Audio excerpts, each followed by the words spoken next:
ESPN 94.1 FM and AM 930 present The Drive. Brought to you by Huntington Federal Savings Bank. Local then, local now. Member FDIC.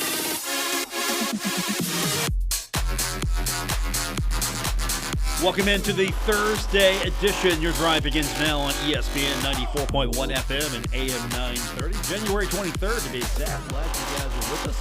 We're here for the next hour. We're going to recap this Marshall loss against Western Kentucky. As time permits, we'll get your phone calls in as well. And later on, we're going to hear from David Kahn from the West Virginia Power. Looking forward to talking to David, of course. David, we have some fun shows. I'm just going to say that and leave it at that. David is coming on in the next few minutes. We're going to talk about some coaching changes with the West Virginia Power. And other than that, I have no idea where the show is going to go with David. So that's coming up a little bit later on. And, of course, we'll break down this Marshall game throughout the night with you. Yesterday, if you don't stick around after the game's over, we do a post-game show after every broadcast. And I don't know if I could sit there honestly tell you that I wasn't a little befuddled yesterday about how that game went down. I mean, Marshall goes into that contest at one point, has a 19-point lead. Now, Western Kentucky goes on a run. I was expecting to see that. I didn't think Western Kentucky was just going to roll over for the Thundering Herd. And to be quite honest, they didn't roll over. They were into that game the entire time. But I didn't see anything out there that was overly special. I mean, right now, they're one of the best teams in Conference USA, but I didn't see anything that was really special about them. I mean, I'm not taking anything away from them, and they won the game, obviously, and they were able to come back and get the lead, hang on to it. But there wasn't anything there that I thought, okay, wow, they're just heads and shoulders above anybody else. And I thought Marshall really was able to play with them. But Marshall had some difficulty going in that second half. I think Western Kentucky changed tempo on them. And we were listening to some of their players yesterday, Jared Savage and Carson Williams. They were in the postgame yesterday. They were talking about really they didn't do too much different. They didn't change anything up truly in that second half. They really maybe did something different with the half-court defense. And you hear players from Marshall's side, I think it was Jared West, he was talking about, they really didn't do anything different. I just thought Marshall had some problem with the press. I thought Marshall had some problems going inside, had some serious difficulty there. And really, if they're going to double up on you, you should be able to find somebody open or have somebody coming in if they're doubling up on you, because Bennett was impressive in that first half. He had 10 points. He ends up with 14. And Bennett, 5 of 9 in that game. He had 4 rebounds. He was playing well. He had 2 fouls total for the game, 1 in each half. And you look at his other partner, Gorin. Gorin had 8 points all first half, but they were having problems dealing with the herd inside. And you look at points in the paint, Marshall was able to score 32 points in the paint, 32-24 over Western Kentucky. Points off turnovers, Western Kentucky had the edge there, 18-13. And you look at total turnovers, Marshall had 21 turnovers in that game. 14 for Western Kentucky.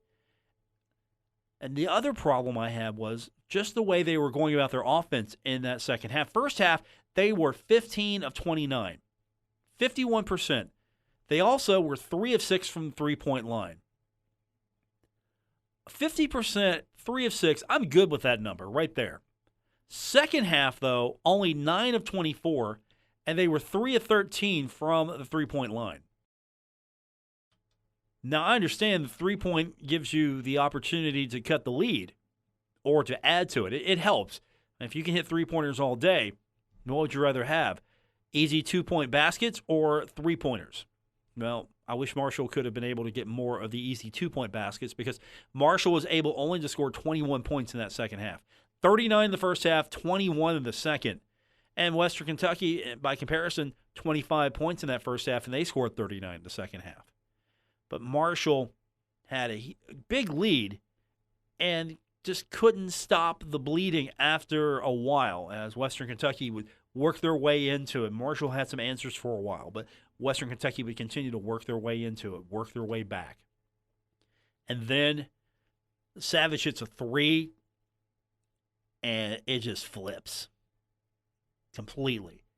And Marshall couldn't come back. And maybe Marshall had opportunities, to be quite honest with you. But you've got, look at some of his performances here. Bennett had 14, as I mentioned. West had 10. He had 5 points in both halves. Marco had 10. Tavion just had 8. He was out there the entire 40 minutes, and he had 8. Andrew Taylor with 2. Jansen had 3. He's one of 3. Darius George had 5, and as I mentioned, Gorin had 8, and all in the first. They really didn't have many opportunities in the second half, and they had some difficulty, as we talked about, getting inside. That was where they were finding their success. And I don't know if they were able to adjust. I didn't see anything that Western did that was super spectacular. I don't know how to describe it because I just thought there thinking, oh, they should be able to handle this. I mean, they should be able to, okay. No, they're not handling this. And several turnovers as well. And the turnovers were key, especially in that second half. So we'll break this thing down. I don't know what we can say about it other than Marshall gets another shot at Western Kentucky. But to have a 19-point lead at one point and then not be able to finish the deal, not be able to go in there and just finish this team off,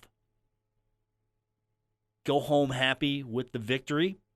Instead, you lose at the Henderson Center. You're down in Conference USA.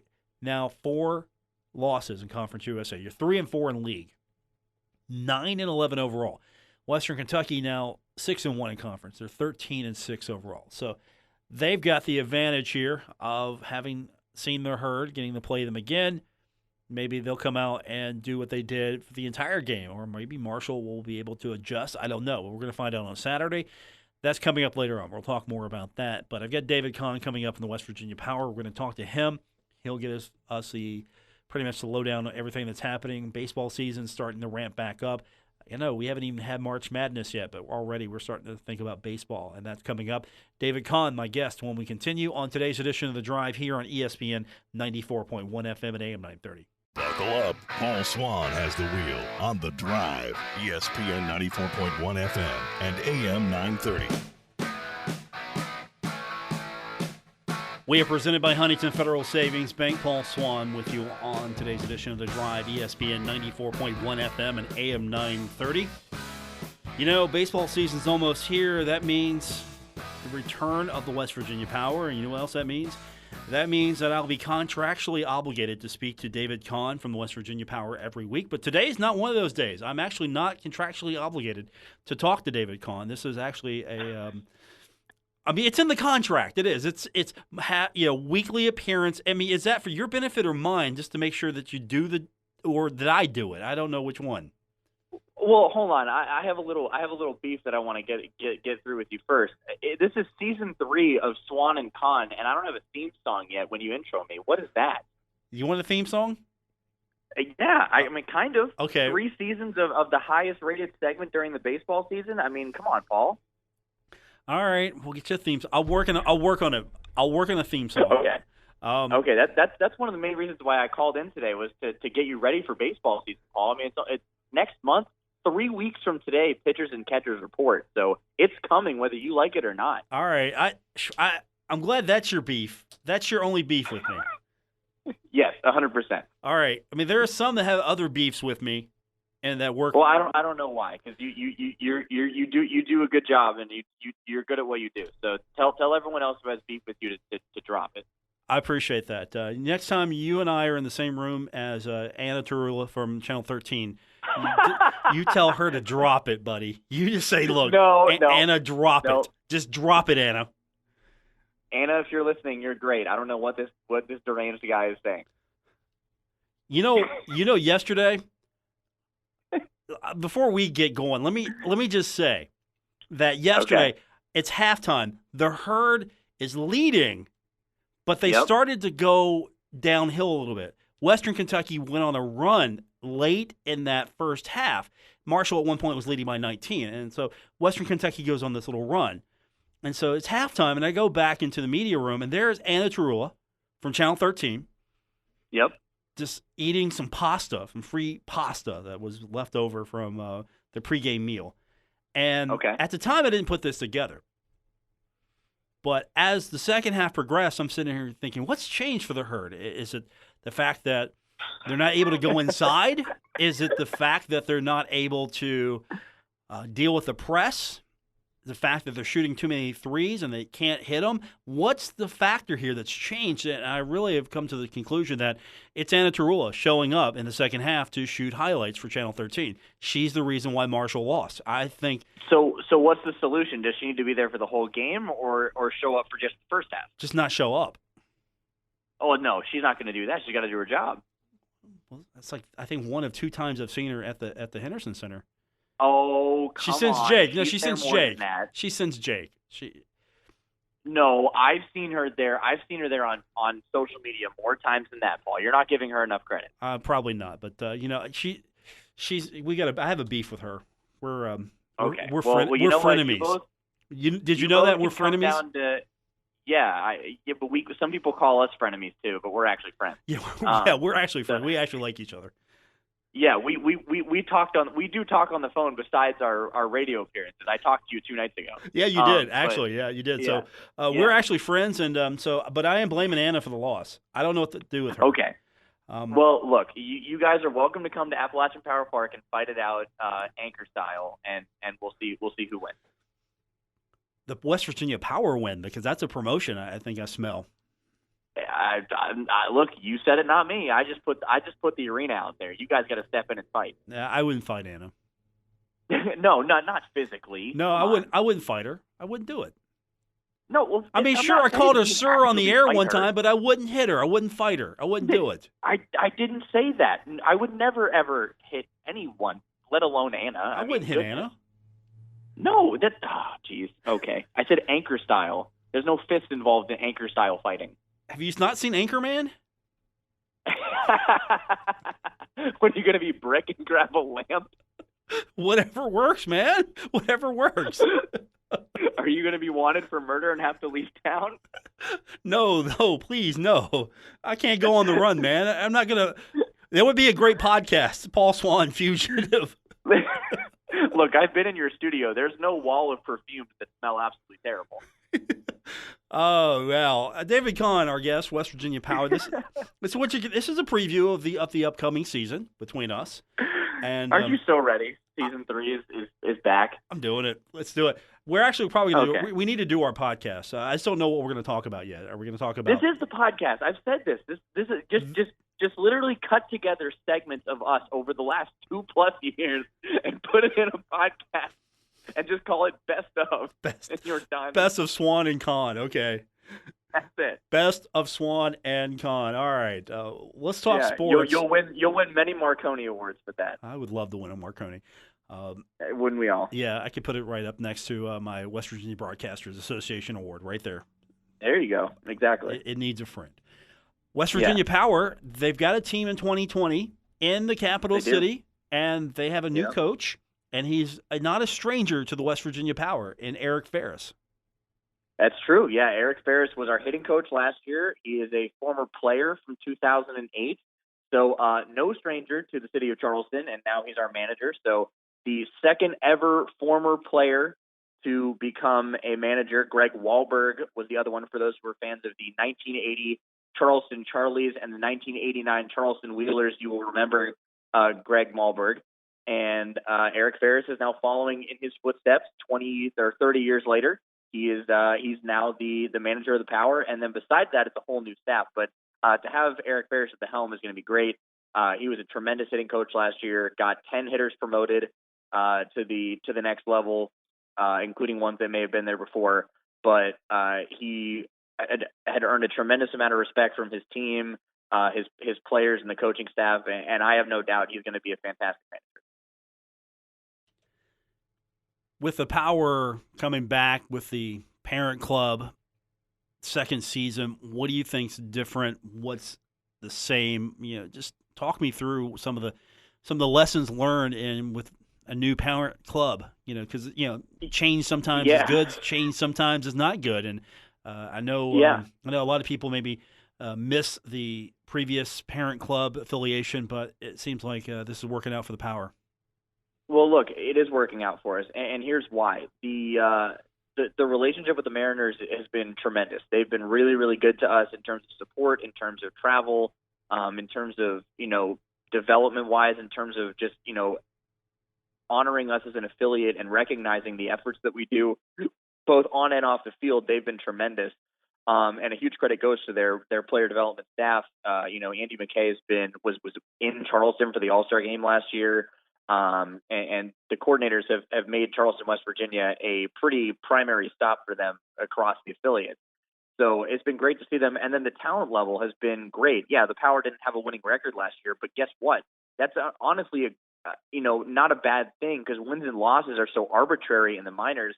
We had 101 roster moves last year, and I think we had 18 to 20 guys get promoted last year. That's the goal of low A baseball, is to get guys promoted, and that shows that we had tremendous talent in West Virginia, besides guys like Julio and Kelnick and Gilbert, et cetera, the big names that are going to be in the big leagues probably this year or next year. But we had a ton of really good talent, and we're going to have even more good talent this year. The Mariners drafted really well last year, especially in terms of pitching in the first few rounds of the draft, and you're going to have guys like Isaiah Campbell and Brandon Williamson probably make stops here. Noelvi Marte, the Dominican Summer League MVP, is probably going to make his stateside debut this year. So the talent level that the Mariners produce is going to be great. There's going to be no drop-off in exciting baseball this year. The one thing that's different is just the travel. That's a bit of a bear. And, to go from Everett to West Virginia, to go back to Modesto, or to go to Arkansas, it's a lot. The leagues are very spread out, and the affiliates are very spread out. So that's the only thing that I think is more of a bear to deal with, but it's certainly not unmanageable. We managed it last year, and we're ready to do it again this year. But the Mariners have been great. We're thrilled to be back for year two, and certainly hope that it will continue for many years to come. You mentioned wins are arbitrary, but isn't that a metric of success? Isn't that what minor league baseball needs to thrive? Do I want to spend several nights at the ballpark if I don't have a chance of seeing these guys win? Or am I just not getting it as the average fan? Instead, hey, you know what? That's not what minor league baseball is about. It's about a completely different vibe.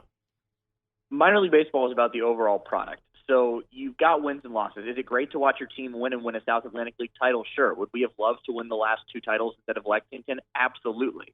But, you can only control so much. And when the Mariners are very trusting, and when they see a guy doing well, they want to test him. And we had a lot of guys that were doing really well, and they had spots open. They said, hey, we're going to test these guys. We're going to bring some guys up to the big leagues, and it trickles down to West Virginia, where some guys get a chance to maybe get pushed a little bit in Modesto. And that happened at the end of last year, especially with guys like Jake Anchia and Clay Chandler, who were just dominating the South Atlantic League. And they were like, hey, we got to give him a shot. Same thing with Julio, and then Julio crushed it in Modesto, and he'll probably start the year in Arkansas. So, it's are wins nice? Yes, but they're not the end-all, be-all goal of a minor league team. The end-all, be-all goal of a minor league team is to get their players promoted. In terms of an organizational standpoint, we care about the overall product of the experience that you're having at the ballpark.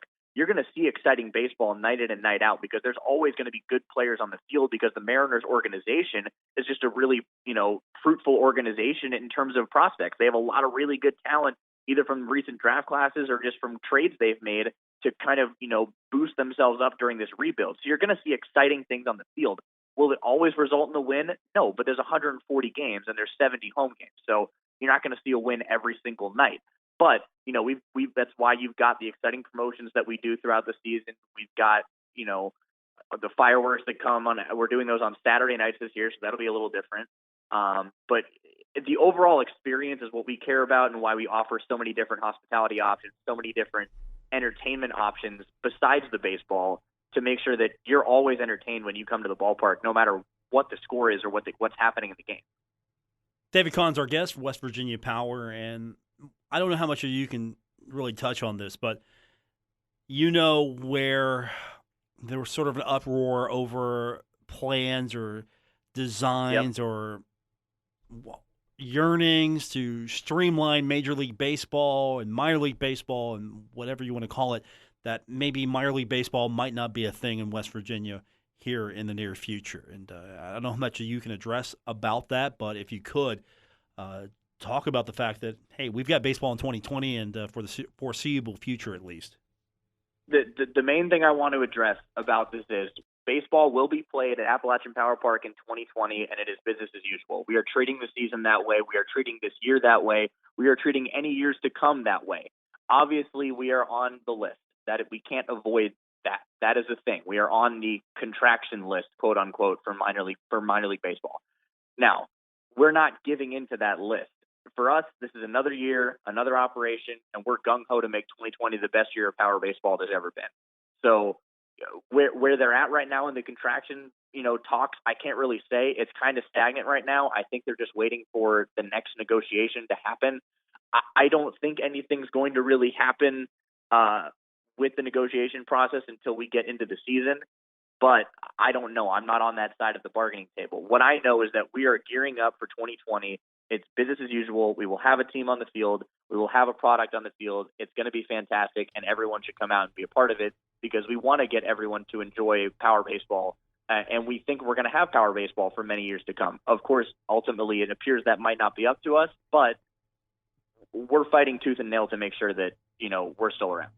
You've got an excellent facility, great atmosphere.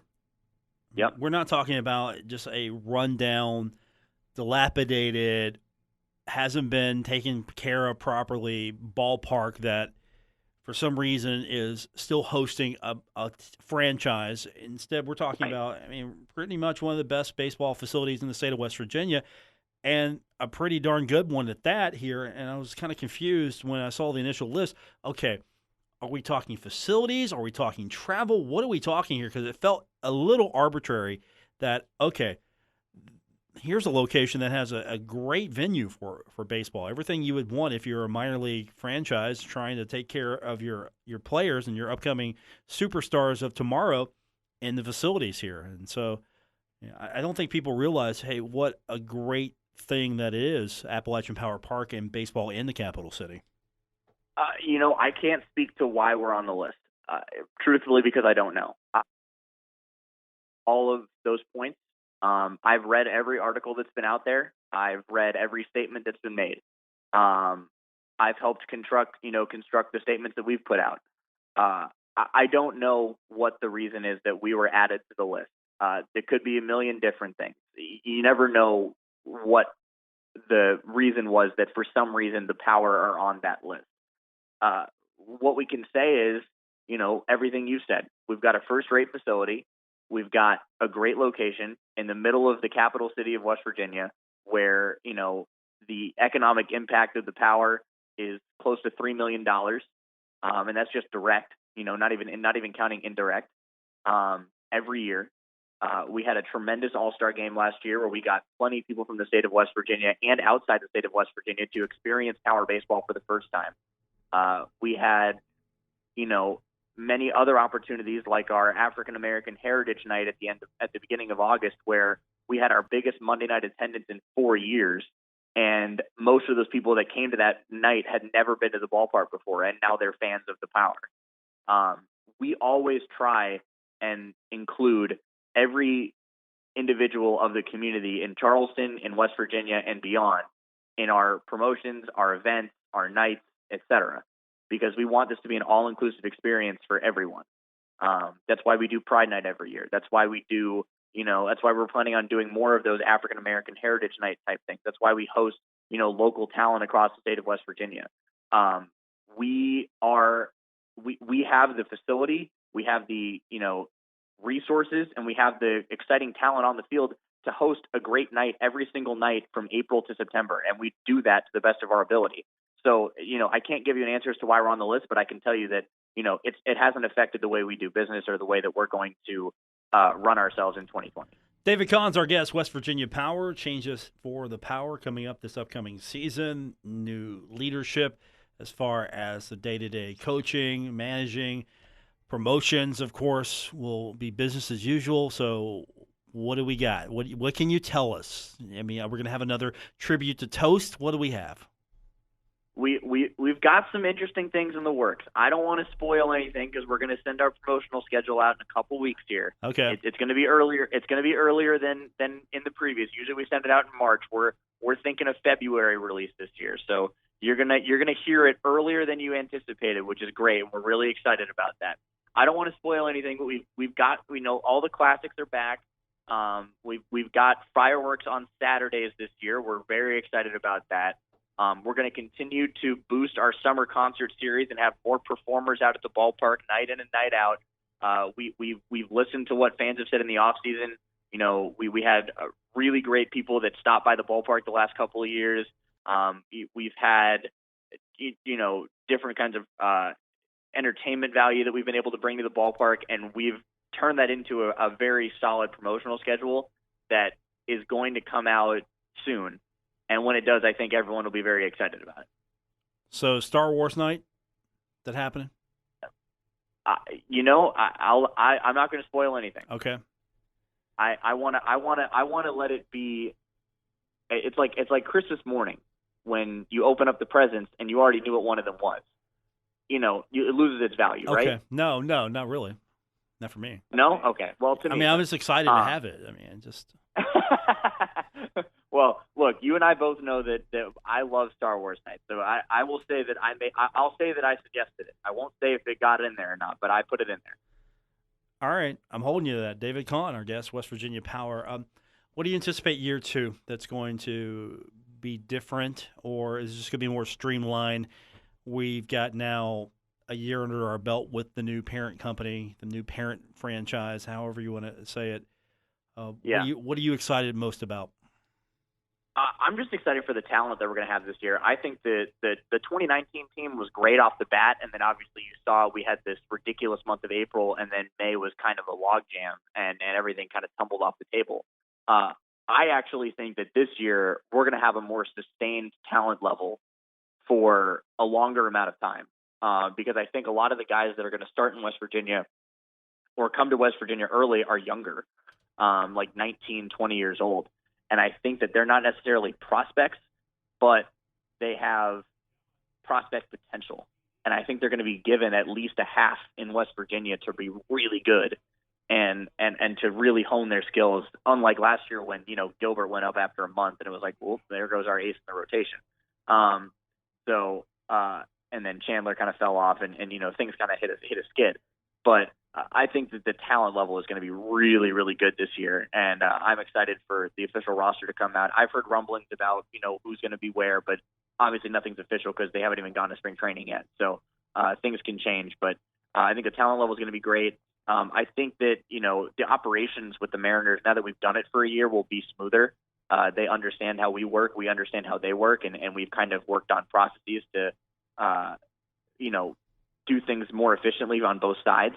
And I think that no one's really going to notice it on the outside of the organization, but us on the inside of the organization we think we'll have an easier time handling certain things like player moves and stuff like that because we've done it for a year. David Kahn, our guest, West Virginia Power. Our next non-contractual obligated gathering will be in a couple weeks when you get the promotion schedule, and we'll go over ground rules for Season 3 of Swann and Kahn. I mean, yeah, I'm here for it, and I'll try and come up with some more beef for you. Although sometimes it's hard to do. Okay, that's fair. I expect a rough draft of the theme song by the time we talk next. Okay. All right, I'll work on it. I'm trying to book you. All right. I'm trying to book you a promotion. Me and Tarullo. She's down for the fight, by the way. Is she? Did you text her? I text her. She's down for the fight. She wants to throw punches. I'm not hitting her. Okay, I'm not doing it. She wants to throw punches. Oh God. Have you met her? I mean, yes. Oh geez. Yeah, I was gonna say my phone was buzzing, so I was checking to make sure Anna didn't text me too. She didn't. But oh gosh. Okay. Tell Anna no punches will be thrown, but you're free to fight it out anchor style. Okay. All right. I'll tell her. Yeah. Tell her with love from David. All right. I'll tell her with love from David. I'll mention it to her because I might have her next on the show. We'll see. Oh, like right coming up next? Yeah, coming up. Yeah. So you'll have to listen to the stream at WRVC.com. Or just leave us both on the line. No, not this time, okay? Okay, maybe next time. Yeah, I don't need 2-on-1. Not on my show. Tell me nice or not. I will. Okay. David Kahn, our guest, West Virginia Power. We got more on the way. The Drive, ESPN 94.1 FM and AM 930. Never miss a moment of The Drive with Paul Swann. Subscribe on Apple Podcasts, Spotify, or wherever you get your podcasts. Okay, we've got to take care of some business on air. We got to do this like Dr. Drew style. We got to solve our fight problems right now. I get Anna Tarullo joining us from Channel 13. We got to hash this out because people are starting to think that we don't like each other. I mean, they think we hate each other. Well, we don't, Paul. I mean, it's true, but I mean, I don't want to damage your career. career. That's the thing. I mean, I think I might damage yours. That's okay. A little drama's good. I mean, Real Housewives of the Tri-State. Trust me. I haven't been the reason why Marshall lost a basketball game before. I mean, somebody. You're right, and that's actually I just added that to my resume earlier today.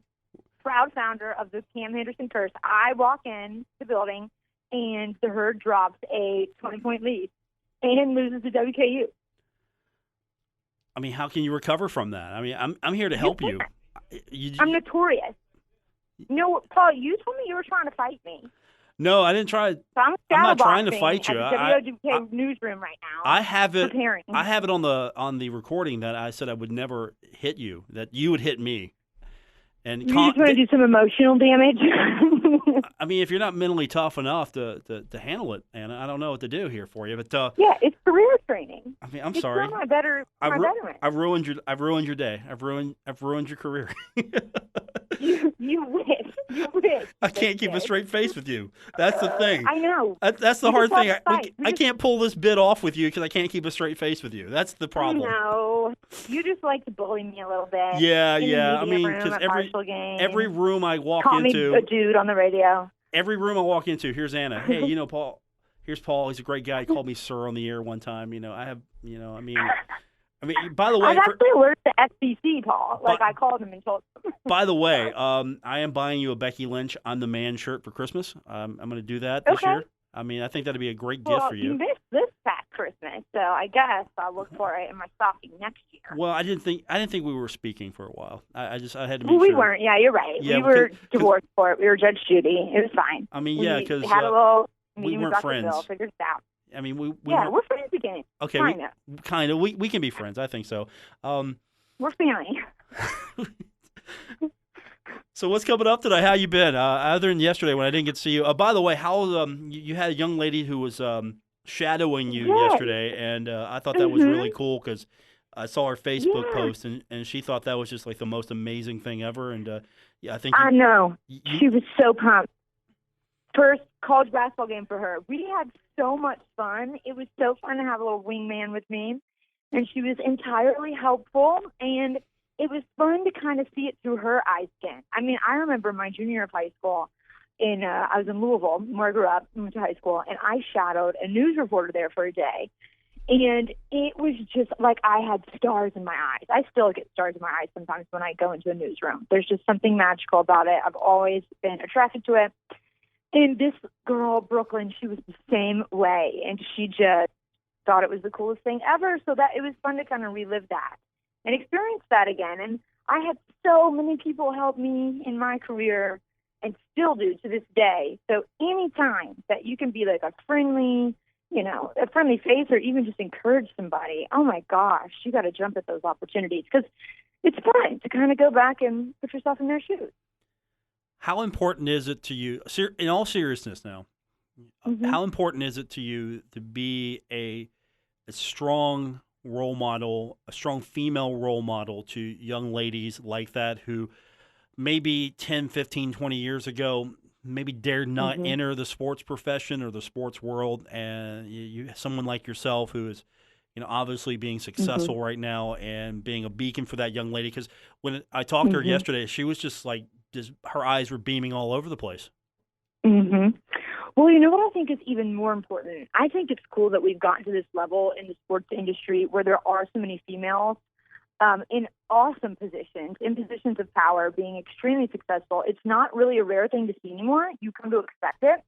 So it doesn't feel like, I'm really paving the way. What is important to me, though, is building a normalcy of women being accessible and approachable to other women, and there not being this competitive vibe. Like, we can all make it. I know that sounds so cliche, but I feel like in this industry, especially in sports for those females, I feel like it can get catty at times, or you would expect it to get catty at times, you know, because everyone, maybe there's not as many females, but everyone wants to be the best and get to the top. And I think what's always been on my heart, at least, is erasing that notion completely. I'll meet somebody, and this is nothing, you know, saying that I'm so great. I've just had people do it for me, and it really changes your life and changes how you approach the career. When you have somebody just be so humble and not at all on the defensive or competitive with you and willing to help, I mean, that will change you. I had peers in college who would send me, you know, when I was first doing sideline, they had every reason in the world, you know, material that could help me. And they sent it along to me and helped me out. I have had so many women in this industry do that when you wouldn't expect them to, and they didn't have to, and they wouldn't be a bad person for not doing it. But that will just really change your heart. And I think that is one of my biggest goals, you know, men or women. I've had a couple of young men want to shout on me as well. And absolutely, my door is always open. I think when you have a passion for this at a young age, I know I definitely did, you can't pass up that opportunity to, you know, give someone else that chance and just to be around it at that age. If someone wants to learn, my door, you can email me anytime, tweet at me. I love to even just talk shop. It's not even me reaching out or giving advice, but just to kind of share the magic of what we do, I think is important to keep myself driven and grateful for my opportunity. So I will say this. Don't get the big head, but you're one of my favorite people, even though you give me tons and tons of grief at every opportunity. Even though I did try to drop kick you in the media room last night. I mean, did you try to hit me? Yeah, I shadow boxed a little bit with you. Okay. Morehouse thought I kicked you. I mean, I wasn't going to do anything. I was probably just going to take the kick and, you know. Yeah. I mean, because I'm not going to hit you or anything like that. I mean, I wouldn't do that. Just verbally. Just verbal assault. Which, okay, yeah, I can handle it. I'm ready, Paul. I think you give it more than you get. I think I do too. Yeah. I think you're the victim here. And I twisted it around, Machiavellian style. I am the victim. You know why? Because you know what? It's fine. You know, Anna, if you need to punch me around to feel better about yourself now and then, my punching bag. That's fine. You know why? Because I can take it. I can take it. Yeah, you can. I'm proud of you. Paul. Oh, thank you. It's a lot of strength. Yeah, I appreciate that. Go Cats. I know that makes you happy when you hear That's that. Right. Go Cats. And I was talking to Spencer Atkins the other day, and we both agree you're pretty much too obsessive over Coach Cal, but that's okay sometimes, you know. I love him. That's what I heard. He reminds me of my dad so much. I can't even watch him. And now that you are a big Joe Burrow fan, we'll have to go see a Bengals game together. Oh my God, I love Joe Burrow. Shout out to Joe Burrow. You want to go sometime on a Sunday? We'll go see Joe Burrow. My Bengals. Let's do it. Only if we can listen to Get the Gat the whole way up there, or Set It Off by Lil Boosie. Do you know Lil Boosie, Paul? I'm sure I'm going to get enough of it on the way up. Yeah. Okay, I'll take care of the tickets. You take care of the playlist. How's that? Yeah, I'll be the DJ. Okay, I got this. That's going to be our road trip. We'll do it. Yes. Good luck. Have fun tonight on the air. We'll be. You're on the air tonight, right? We're.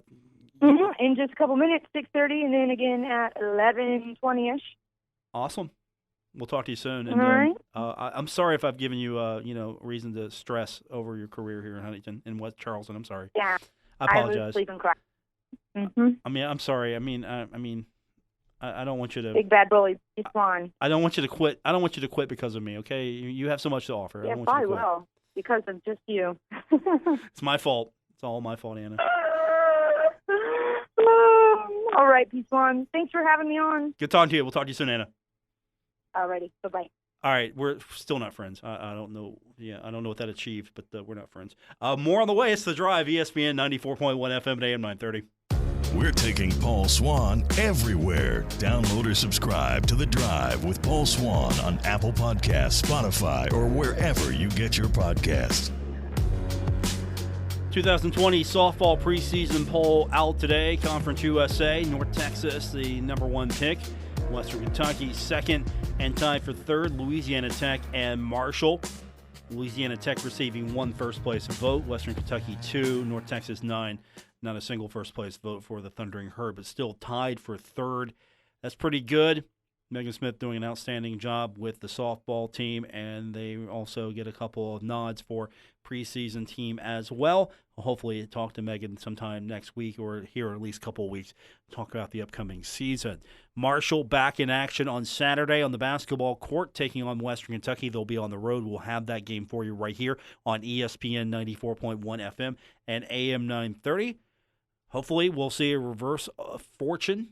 We'll see the Thundering Herd maybe get a lead and hang on to it this time. Maybe we'll see more of the same. I don't know, but we'll figure it out together. We'll break it all down and get you set for it on Saturday with our pregame coverage beginning at 7 o'clock. And then, of course, we'll be right here again tomorrow talking about it as well. So that's what we've got for the next few days. I think we are going to find out a lot about this Marshall team here on Saturday, because they can either lose this game and get swept on Saturday, or they can respond. And that's what I'm looking forward to most seeing. I want to see how this team responds. Sure, you're 3-4 right now in conference play. You've got plenty of time left to try to dig yourself out of that hole. Unfortunately, there's also another pre-dug hole that you might not be able to get yourself in or out of, depending on where you're at as far as the pods. You can't get yourself in that number 1 hole. You might be playing in pod 2. From 1, I'd like to see the Herd in that upper pod, but we'll see. Might be pod 2. Hopefully we can keep them out of pod 3. That's the goal. You don't want to be playing in the bottom of Conference USA. You're not going far. It doesn't matter how good your record is. If you are one of the last seeds in the Conference USA tournament, you're going to have a tough draw no matter what. That's going to do it for this edition. I want to thank Anna Tarullo from Channel 13 joining us. David Kahn, West Virginia Power. Appreciate him as well. Back tomorrow. We'll do it all over again here on ESPN 94.1 FM and AM 930.